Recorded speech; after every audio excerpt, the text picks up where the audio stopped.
cómo se calculan las calorías de una persona?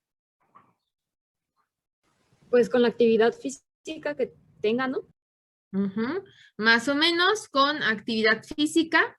Depende también mucho de la edad, de la edad de la persona, etcétera. Pero si no tenemos, tenemos fórmulas predictivas, si no podemos calcular, hay otros métodos con los que lo podemos hacer. Entonces, les voy a presentar unos métodos que le llaman calorimetría. ¿A qué le suena la calorimetría? La medición del calor. Medición del calor. Ajá. Entonces, ahorita se los pongo, ¿eh? Un segundito, aquí está. Voy a compartir video para que vean. Les adelanto ahorita nada más que estoy abriendo la presentación. Les adelanto que hay dos tipos de calorimetrías. Una que se llama directa y otra que se llama indirecta. Cada una de ellas va a depender de las condiciones en las que se quieran medir y para qué se quieren medir. Entonces, déjenme les pongo el video. Denme un segundito.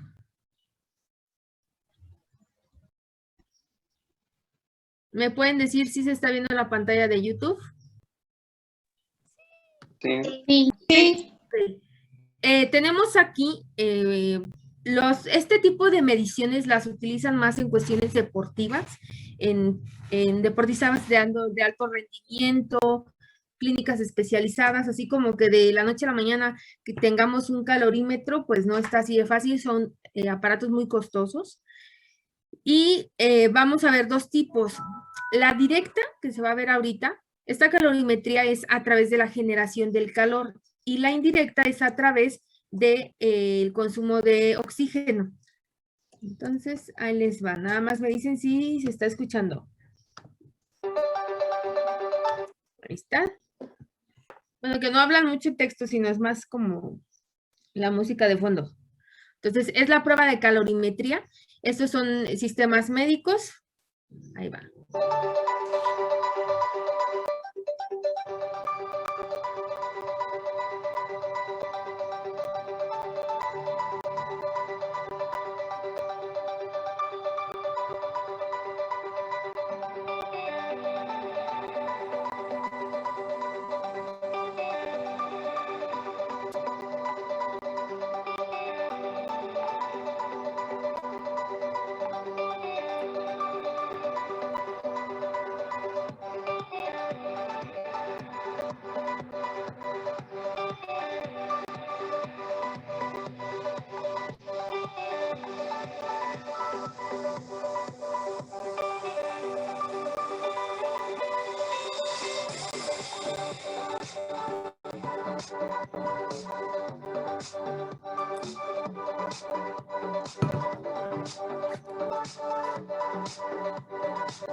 Ok, son dos sistemas. Uno es la calorimetría directa. Esto bien lo dice, algunos le llaman calorimetría en prueba física.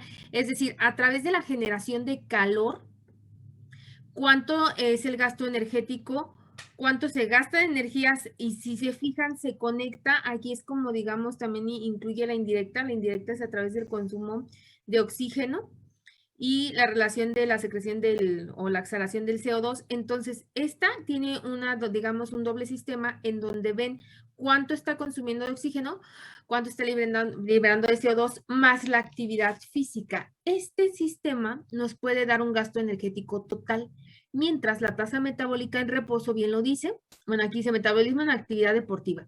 Si se fijan, son diferentes aparatos, depende, unas son bicicletas, otros son caminadoras.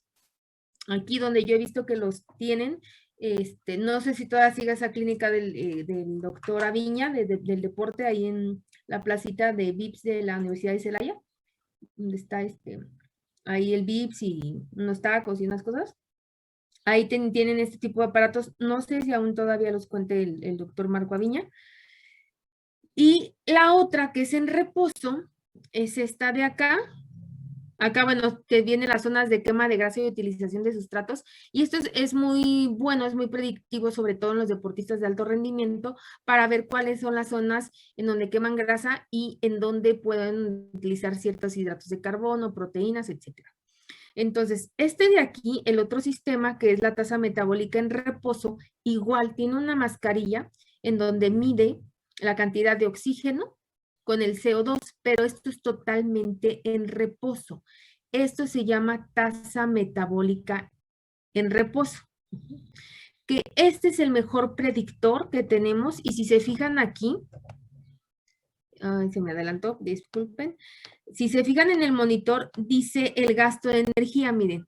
Viene el gasto de energía por día, por hora, así más o menos son 1512 kilocalorías en reposo. Vienen los sustratos quemados, viene si son proteínas, grasas, carbohidratos y el total. Por eso les digo, sería cualquier sueño de cualquier nutriólogo tener estos sistemas, pero pues son muy costosos y pues se utilizan más en lo que es medicina del deporte, nutrición del deporte, centros de investigación, los tiene la Universidad, la UAC, la Autónoma de Querétaro, la Universidad de Guanajuato, también porque hacen mucha investigación.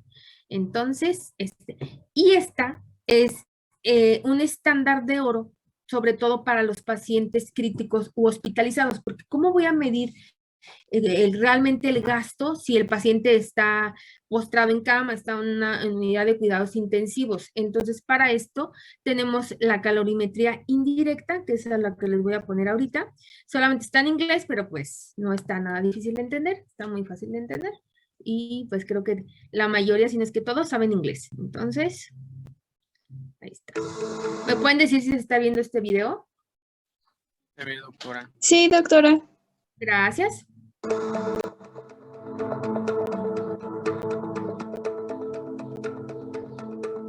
Son generadores o monitores metabólicos. Este es un hospital de Suiza, me parece, Francia o Suiza. Y lo que va a medir es calorimetría indirecta. Es lo que va a medir. En pacientes críticos.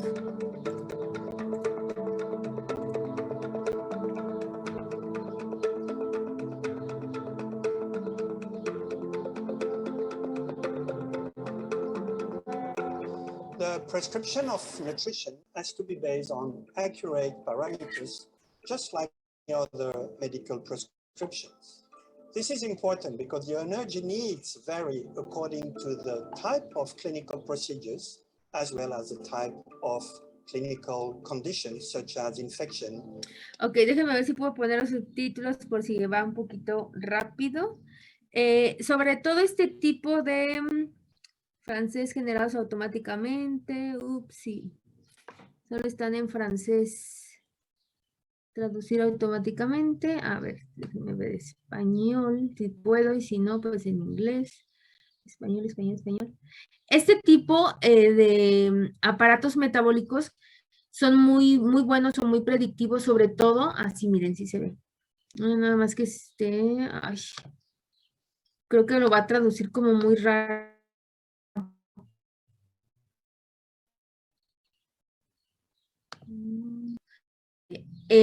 Si son pacientes críticos, a veces tienen un gasto, un estrés metabólico, así lo llamamos estrés metabólico. Pues cuando hacemos con fórmulas predictivos, no alcancemos a cubrir toda la demanda. Entonces, por lo tanto, pues la mejor opción es tener un aparato de este. Pues estamos hablando de un hospital de Suiza, de por allá, ¿no? Entonces, sería todo lo ideal. ¿Cómo están diseñados? Este tipo de sistemas están diseñados para pacientes ventilatorios que también necesitan máscara o en este sistema. Y ahorita es bien importante, me imagino que en otros países sí están teniendo este tipo de mediciones para los pacientes con COVID. De continuo.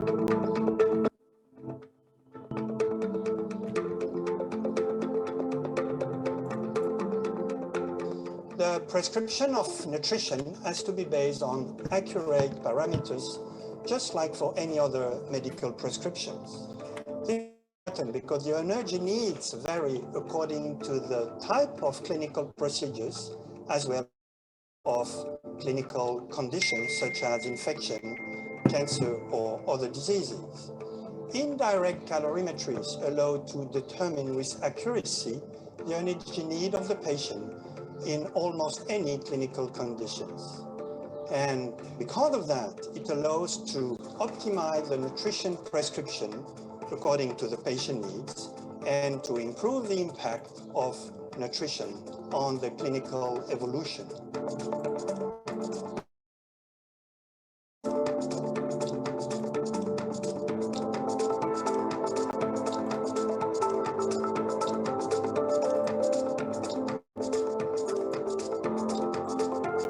The new calorimeter, Q-Energy, has been developed by clinicians for clinicians and provides accurate results, is easy to handle, provides clinically relevant information within 10 to 15 minutes, and is affordable. The goal is to do one measurement before Fíjense, la medición es muy rápida, si realmente se fijaron en 10 o 15 minutos, y aquí se puede ver en el monitor, déjenme ver dónde estaba, donde se ve el monitor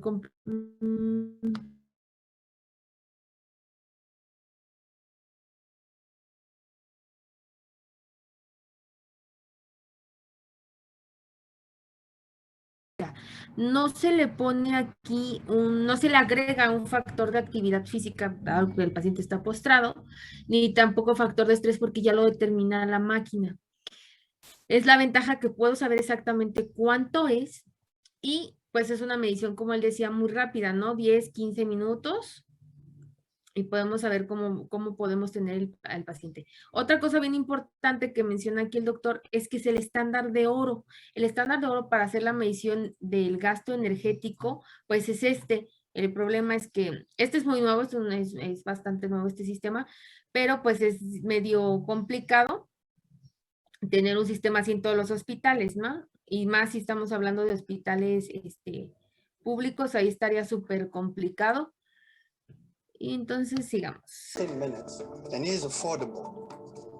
The goal is to do one measurement before any new nutrition prescription, as well as to repeat the measurement to follow up with the dynamic evolution of the needs during the disease or the medical procedures. ¿Cómo funciona? Vamos a ver cómo funciona.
The calorimeter provides a report where you find the measured energy expenditure.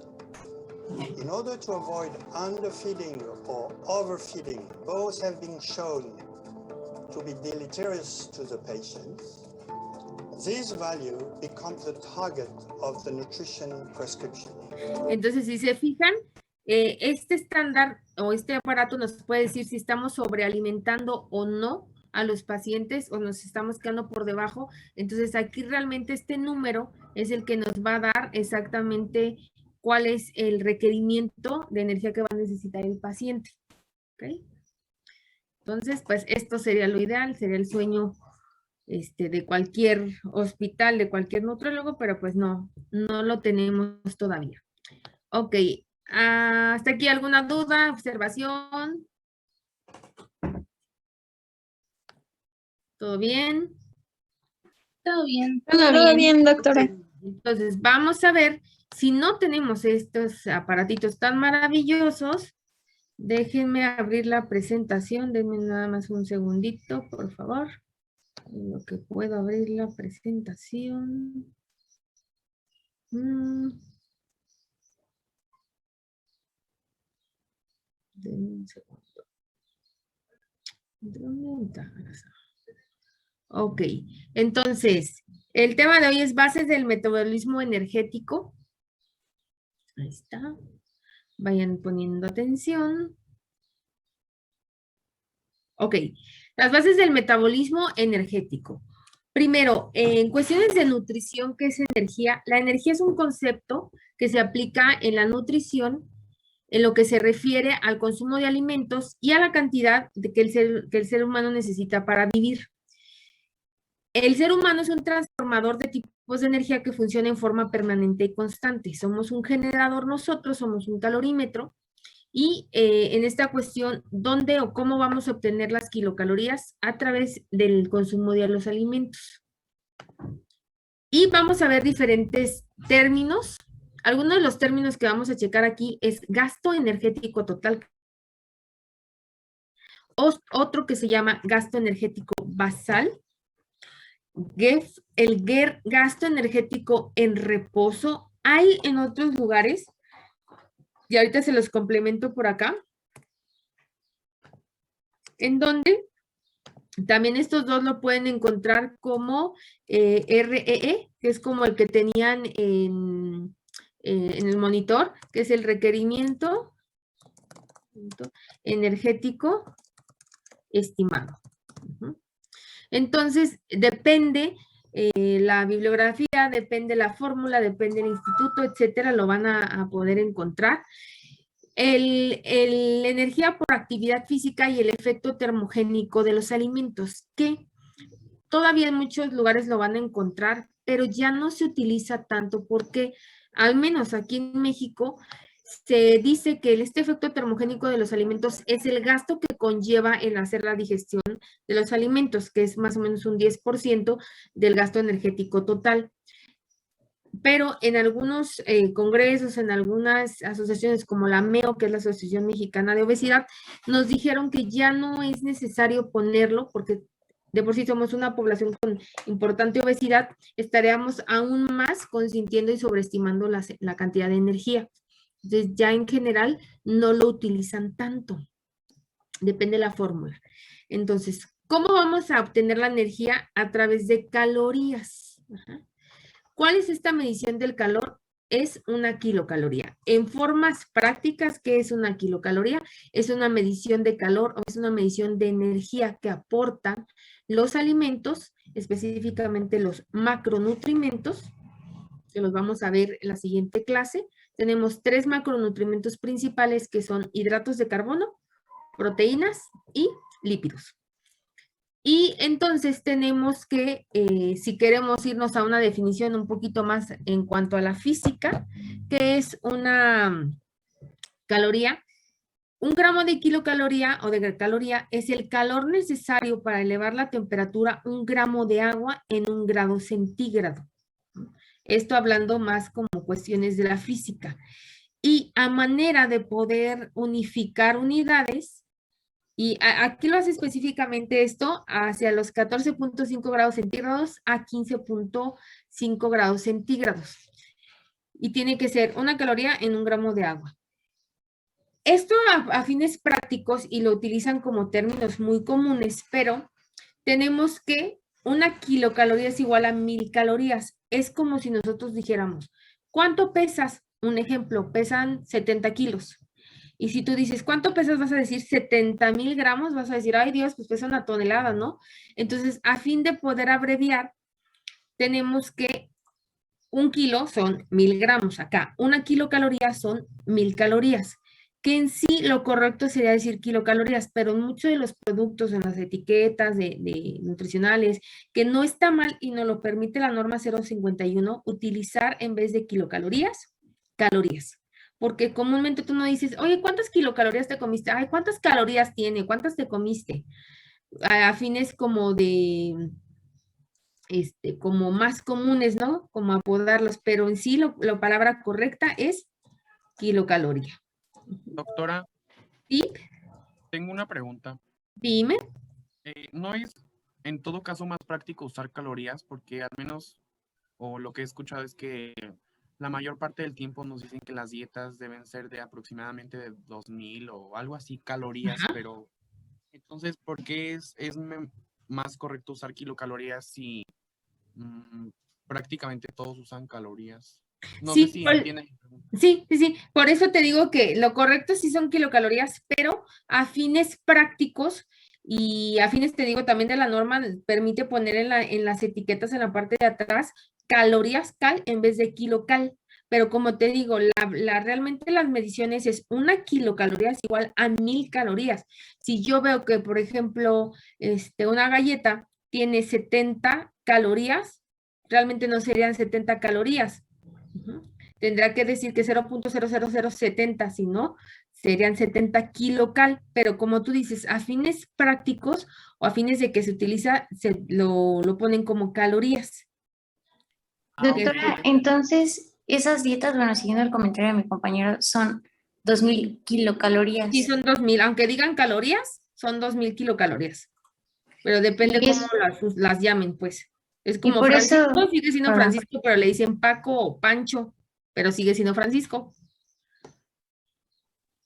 y es por eso que hacen diferencia que algunas las ponen con C mayúscula y otra con C minúscula, ¿o nada? Exactamente. No, no tanto, fíjate, depende, es como el registro civil que ponen nombres a que no va con Y, pero una con I latina, o la C, Carla con C, Carla con K, o sea, depende cómo lo escriban, pero realmente si nos vamos a la parte científica o a la parte de la evidencia, pues todo es kilocal. Para fines prácticos lo dejamos como caloría. ¿Ok? Gracias, doctora. Sí, gracias. De nada, entonces, ¿cómo se midió esto? Me voy a adelantar por ahí uno. ¿Dónde se quedó mi calorímetro? Bueno, no lo tengo por ahí, pero ¿cómo lo midieron? Hay unos calorímetros, hay unos aparatitos que utilizan los ingenieros en alimentos. Es como un termo, es un doble termo. No sé por qué ya no lo tengo en esta imagen, pero ponen una muestra del gramo del alimento. Entonces lo que hacen es inyectar, y es un doble termo que tiene agua en la cubierta, bueno, entre las dos capas del termo, y lo que hacen es inyectar calor y ver esa muestra que queda abajo del alimento, qué tanto eleva la temperatura con el termómetro, y de ahí determinaron las kilocalorías. Gracias a Dios, esto ya lo tienen estudiado, tenemos tablas de todos los alimentos con las kilocalorías, gramos de proteínas, hidratos de carbono y todo, ya lo tenemos prácticamente. Entonces, ¿de dónde vamos a obtener la energía del cuerpo? De los tres principales macronutrimentos. Tenemos dos diferentes tipos de nutrimentos, que es macro y micro. ¿A qué se creen que se refiere a la palabra macro y micro? Al tamaño de la molécula. Una es el tamaño de molécula, sí. Otra que creen que sea macro, micro. Son los alimentos que generarán más energía, como dice, o sea, que brindan más. Exactamente. Los macronutrientes son de mayor tamaño, sí, generan energía y se necesitan en la dieta en mayor cantidad, por eso son macro.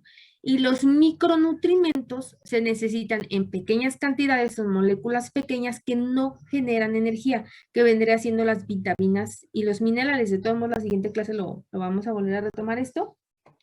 Pero el hecho es de que son 3 macronutrientes y aquí hay un colado por acá, que es el alcohol. Repito, el alcohol no es un nutriente esencial, no se necesita en grandes cantidades, por eso no lo pongo como acá, o sea, queda como aparte, pero genera kilocalorías.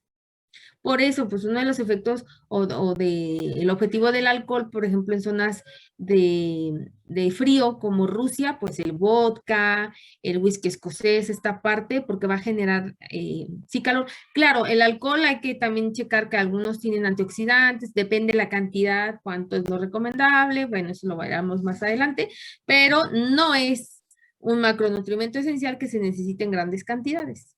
Más sin embargo, si lo ingerimos, 1 gramo de alcohol va a aportar 7 kilocalorías, pero sí le llaman kilocalorías vacías.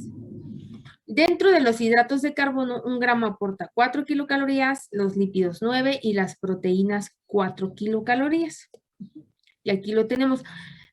En promedio, porque cada alimento genera, diferentes kilocalorías, pero en promedio, acá como viene, dice la energía bruta de los alimentos, calor combustión, kilocalorías gramo, y si se fijan, fíjense cómo viene el libro, perdón, lo voy a hacer grande, ahí está.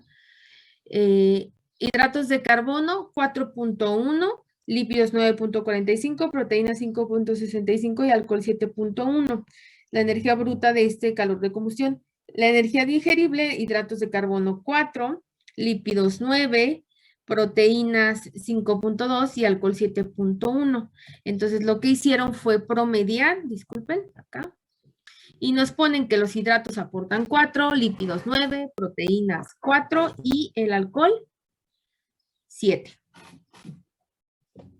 Entonces, todos los alimentos que ingerimos, incluyendo el alcohol, es energía. Bueno, hay energía que se puede perder por las heces fecales, pero esto es una cantidad mínima.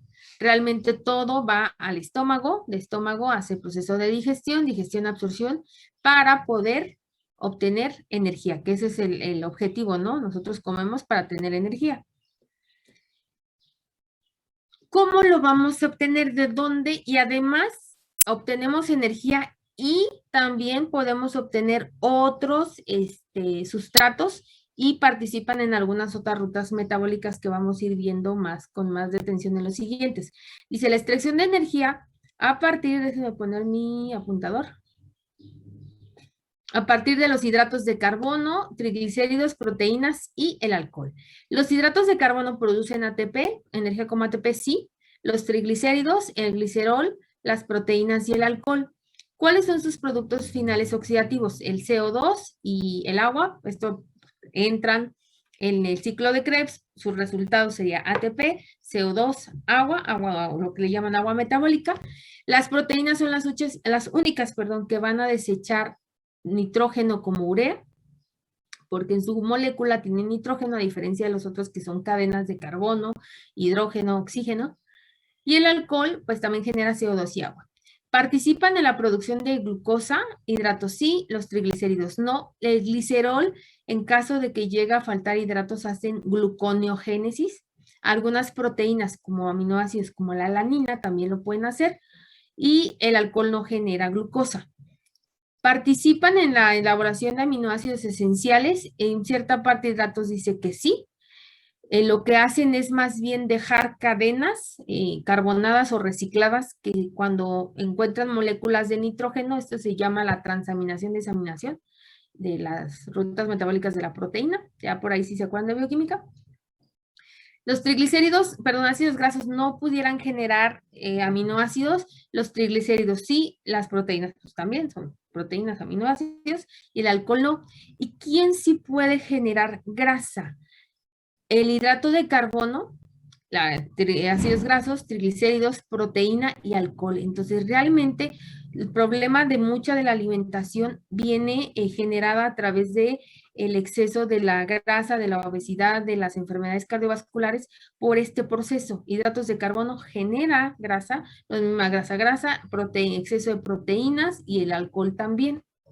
Entonces, es aquí donde pudiéramos tener por ahí algún problema.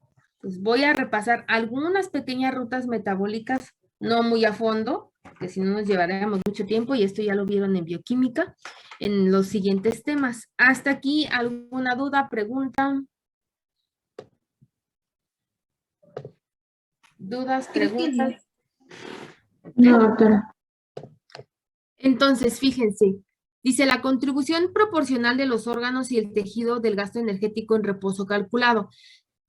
No estamos moviéndonos todo el día, pero ciertos órganos en reposo, si finalmente todo sigue funcionando, nada se queda parado, incluso ni en el sueño. Entonces tenemos, el músculo es uno de los que mayores gasta energía. Tejido adiposo poco, ¿por qué? Porque lo que hace es almacenar energía, no gastar. El cerebro gasta muchísima energía. Hígado a través de todo el procesamiento, de desintoxicación, rutas metabólicas, riñones, todo lo que hace la parte de filtración, formación de orina, corazón, se me hace poquito el corazón, pero más o menos es lo que gasta, y la parte residual de todos los órganos o sistemas. Entonces, necesitamos energía para movernos. Ahora, ¿de qué depende la estimación de energía? ¿De qué va a depender? En los monitores que ustedes vieron, ponen ahí paciente, masculino, peso y edad. No sé si se acuerdan que vieron ahí cómo programaron el paciente. Sí, Esto es, denme un segundo. ¿Me va a acabar la batería de la computadora? Esto es debido a que las condiciones son diferentes. No es lo mismo lo que va a necesitar un hombre que una mujer, que eso es en género. La edad, si es un niño, un adolescente, una mujer embarazada, un adulto mayor. El peso, la composición corporal también. Es diferente si una persona más delgada, una persona más corpulenta, la estatura, la actividad física, entre más deporte haga la persona, más kilocalorías va a necesitar. En alguna de las entrevistas que hacían en los Juegos Olímpicos, llegaron en algunos, pues sí, le exageraron la cantidad de kilocalorías que necesitaba Michael Phelps. No sé si se acuerdan quién es Michael Phelps. es un nadador olímpico, ¿no? Así es un nadador olímpico, medallista de oro de estadounidense, de récord Guinness. Y bueno, una parte de él es que su fisiología corporal es decían que tenía los brazos más largos, la brazada, etcétera, pero él, en una de las entrevistas, él entrenaba 364 días al año, 364. Decía, yo descanso únicamente en Navidad para estar con familia, pero para mí Año Nuevo es trabajo, es empezar un nuevo año. Él se retiró joven, ya en las últimas Olimpiadas del 2000, ¿fue las de Brasil o todavía fue las de Rusia? Ahorita no me acuerdo, pero tiene 30 y algo de edad, o 36, 38 años, pero ya en la última competición, uno de sus fans, que era un niño creo que de China, le ganó la medalla y él se quedó en plata. Entonces dijo, mejor en la cumbre de mi carrera, que todavía alcanzo a entrar al podio, me retiro. También porque después de los 30 años el metabolismo disminuye. A partir de los 30 baja 10% aproximadamente cada década. Entonces dice él, ya no es lo mismo mi gasto energético, ya la cantidad de comida que ingiero por la actividad física, porque para él era su trabajo, así como una jornada laboral de 8 horas de una persona. Él hacía pesas, tenis, corría, natación, diferentes tipos de actividades físicas en 8 horas. Entonces, imagínense el desgaste que él tenía. En algunas entrevistas exageraron que consumía 12,000 kilocalorías, cuando la dieta estándar es 2,000. En otras decían no tanto, son 5,000, 6,000 kilocalorías a base de volúmenes tal vez no muy grandes, pero concentrarlos, ponerles un poco más de grasa, un poco más de proteínas, de suplementos, etcétera. Entonces dijo Michael Phelps, ya hasta aquí, prefiero retirarme, ya no es lo mismo. Y sí depende mucho de la edad. Yo cuando lo leía en los libros, cuando iba en la carrera, disminuye el metabolismo después de los 30 y ya, ¿no? Y créanme que sí. Yo recuerdo cuando estaba en el servicio social, que iba a hacer mi graduación, ya no, voy a dejar de comer ciertas cosas y quiero el vestido y todo, bajé súper rápido de peso sin hacer ejercicio. Y díganme si ahorita, después de mis 30 años, voy a cumplir 35, si no me mato haciendo ejercicio y me cuido muchísimo en la alimentación, no bajo ni un gramo de peso. Entonces, se tiene que crear este hábito y yo siempre les digo a mis pacientes, aprovechen si los tienes menos de 30 años, crea buenos hábitos porque de verdad es muy difícil bajar de peso conforme cada década va pasando. El metabolismo va bajando, bajando, bajando. Otra cosa importante es que la condición fisiológica va a cambiar. La mujer con embarazo y lactancia va a necesitar más energía. Esto también depende del trimestre que se encuentre, el semestre también de lactancia. Y la condición clínica, como decía en el video, la calorimetría indirecta nos va a dar un mejor parámetro de cómo realmente el paciente está gastando energía, porque puede ser un paciente con estrés metabólico, como los pacientes de sepsis, pacientes con quemaduras, que van a tener un gasto excesivo porque están tratando de reparar y compensar este estrés metabólico del cuerpo. Ok. Tenemos también, denme un segundito porque creo que es mejor compartirla de acá. Sí está viendo la pantalla porque si le comparto mi pantalla completa se ve cuando abro todas las herramientas y la cámara y todo esto. Sí, Ok. sí, en su pantalla. Ok, entonces, en el género, dice, las mujeres suelen presentar una proporción mayor de grasa respecto al músculo que los hombres y por tanto sus tasas metabólicas son aproximadamente un 5 a un 10% menores que la de los hombres del mismo peso y altura. Entonces, intenten ponerse a competición con hombres, mujeres, para bajar de peso. Apostamos a ver quién baja primero. Si quieres ganar, sabotéalo, mándale rosquillas a su casa, mándale, invítalo a cenar y tú comes saludable y que él coma mal, porque si no, la tasa metabólica de los hombres es más rápida, bajan más rápido de peso por la masa muscular que tienen mayor que la mujer. La mujer tiene más grasa, que tiende a almacenar más, más energía, y esta grasa fisiológicamente, pues, es por los depósitos hormonales, los cambios hormonales, por la misma grasa que fisiológicamente tenemos más en mayor cantidad. Entonces, nunca se pongan a competir con hombres. La edad depende mucho, era lo que yo les decía. Depende de la proporción de masa corporal magra. Entre más adolescente, cuando están en los picos de crecimiento, y la masa muscular magra, que es el músculo, tiende a ser más rápida la tasa metabólica.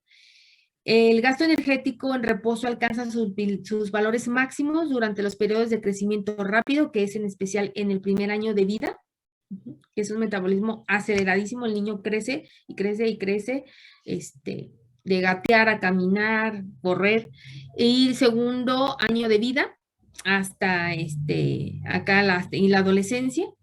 Y la etapa inicial de la vida adulta se produce una disminución del gasto energético de 1 a 2%, o sea, entonces ya digamos que fisiológicamente la etapa adulta alrededor de los 20, 21 años empieza a bajar de 1 a 2 y baja por década 10%. ¿Qué es lo que nos va a ayudar? Lo único, el ejercicio es lo único que nos va a ayudar a mantener la masa corporal magra y tener un gasto energético en reposo más alto. No hay nada excelente que te haga bajar de peso o mantener que el ejercicio. Eso está claro.